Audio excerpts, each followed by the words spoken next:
If you've done everything right in your 20s and you feel like you're living in a self-made hell of sameness, the question you ask yourself every day you wake up is, what if this is the rest of my life forever? That fear, this version of your life is locked in, forever. Then this episode is for you. Rich, why does this hit men so hard? What is the perfect life trap? And I don't know, can you relate? Have you ever had this feeling? Yeah, man, the perfect life trap is exactly what you said. It's when you feel like you're doing everything right. You went to college, you got your degree, you got the job, you got the good job, you got the girl, you got the house, the dog, the children, the white picket fence. And you essentially you played it safe. You feel like you did everything right, you checked off all the boxes, but you still feel empty. You look back and you start to reflect on your life and you start to ask yourself, is this the rest of my life? Right? And bro, I think that feeling comes from a place of not feeling fulfilled, feeling like there's something missing. There's part of the equation in your life that's missing, whether that be you stop following your dreams, you stop doing a hobby you were into or a passion that you really enjoy. And that's what we're here to unpack today, man. Yeah, Rich, one thing that I read on a community board that was about this specific subject was, why do I feel like I'm trying to be more grateful for a life that I'm already beginning to hate? And I think in our pre show meeting, you had mentioned something that was unpacking the word hate or resentful or angry towards the life that is quote unquote perfect. This person is slash was me just 10, 12 months ago. I started to look back and reflect on my life, and I was very happy and content with a lot of the things in my life. But there was always this one thing that kept burning inside of me, burning in my soul and my spirit, this feeling that I couldn't shake, which was like, are we doing everything we wanted to do? Are we happy with this life? Are we happy if this life continues this exact same way for the next 50 years? And once the answer to that was no, I immediately knew that I needed to take some type of action or or change something drastic so that I didn't feel this feeling of being stuck in this life and this routine that I've built for myself.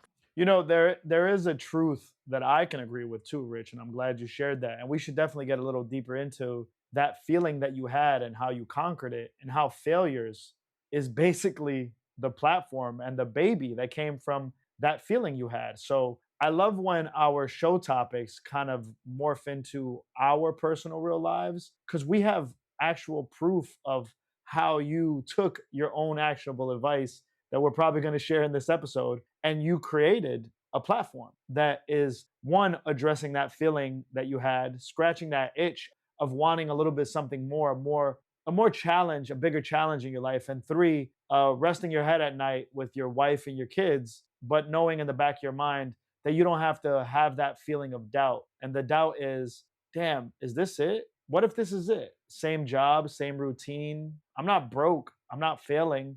I'm not irresponsible, but what is it about this feeling if this is it forever? And I think when you add the word forever, even when I say it, it makes everything feel like a jail, that you no longer get to be the eagle that soars through the sky freely. You're kind of confined in a beautiful cage, but a cage nonetheless. Yeah.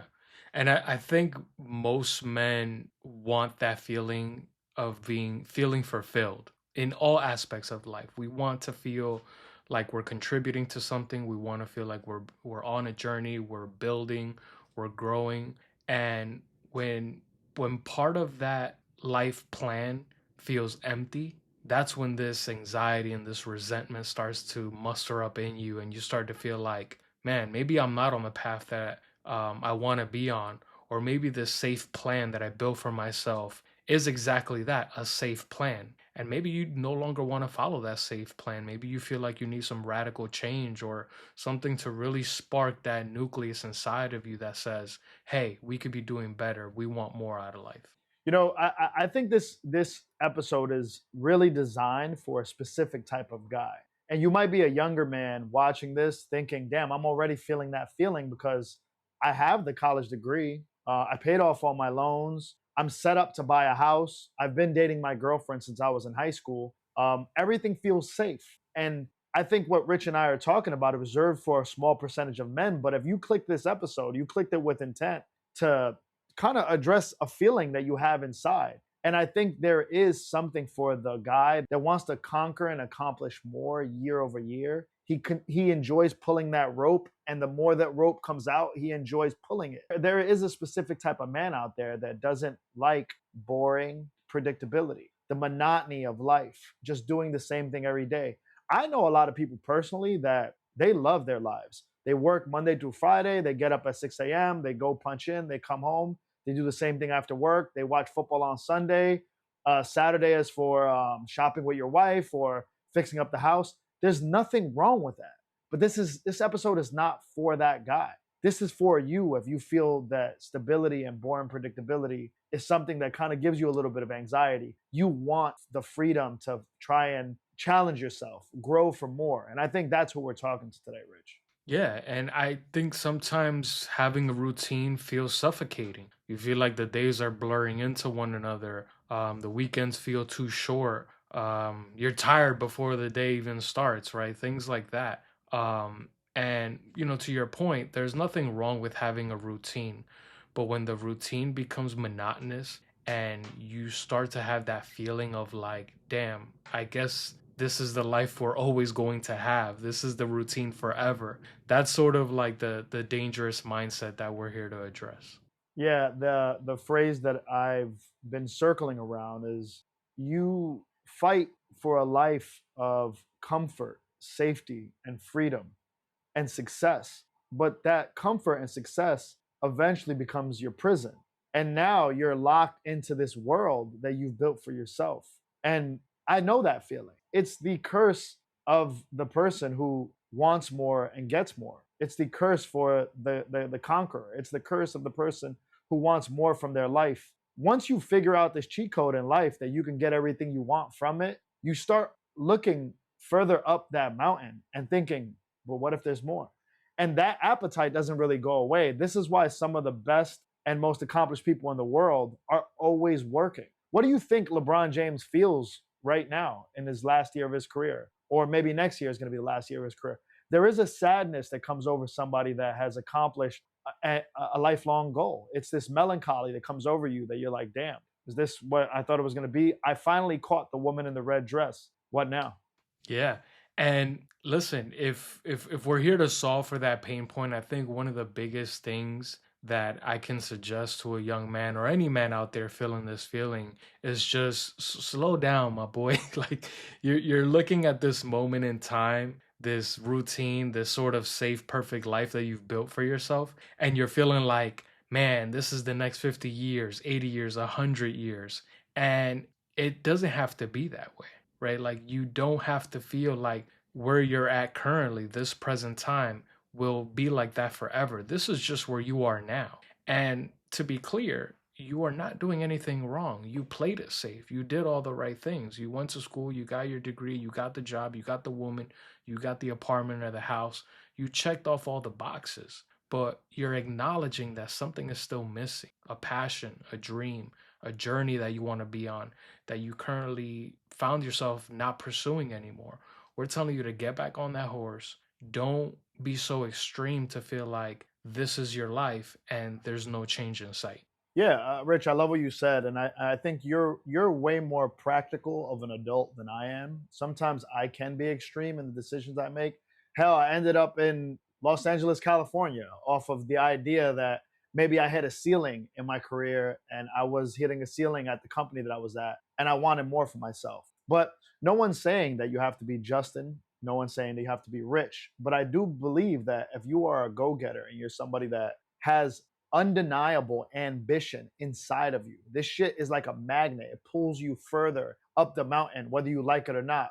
That is just a curse of somebody who is ambitious. There's nothing wrong with that. But there is a gap between the way I move and the way Rich moves. And I think all of it is within reason. You're taking a risk, but you're taking a risk with some foundation of that risk. I'm not taking a fatal risk, I'm taking a risk. And I think life can permit you a higher risk level based on what you have to be accountable for. So in Rich's situation, he has a home. He has a girl that he's been with for a while and he's building a family with, and they just had a beautiful kid. You can still pivot in your life and take a little side quest. I think as a man, naturally, to your point earlier, there's all these sort of predefined boxes that you have to check off as a man. And we try our best to check off those boxes. Unfortunately, I feel like most of the time, those boxes are set for other people, right? Because we are providers, protectors, we are earners. So we're doing all of these things for our children, for our girlfriend, for our wives, parents, family, siblings. We do a lot for others.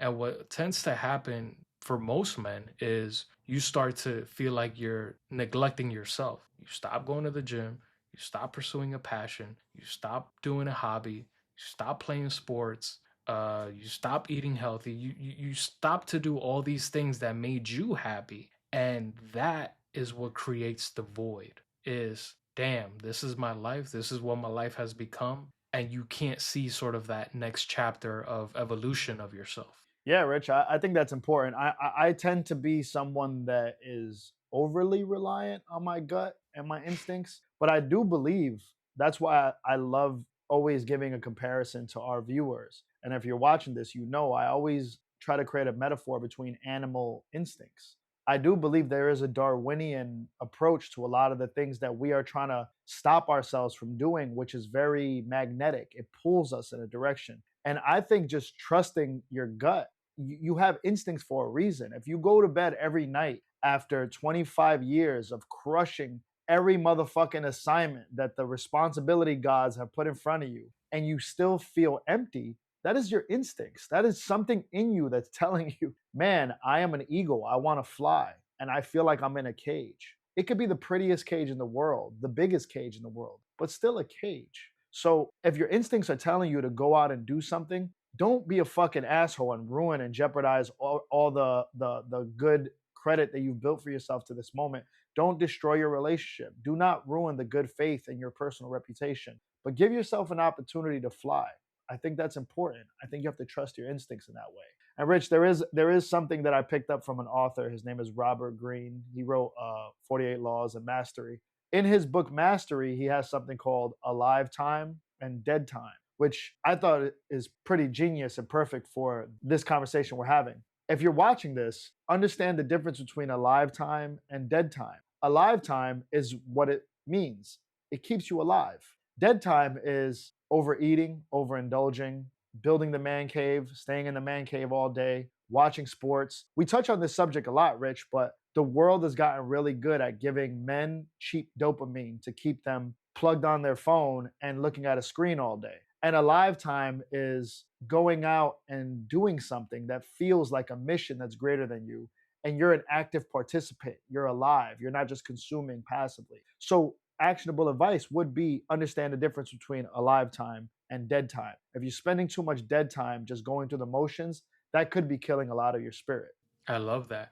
And in that same vein, I feel like part of what's making you feel like this is your life and you're doomed forever is that you're looking too far out, my boy. You're looking, Rich, please go deeper into that one because you mentioned it on the pre-show, and I think that's something that even I suffer from. yeah, I mean, shit, me too. And that's why we're here to share this is we oftentimes look 10 years, 15, 20 years down the line.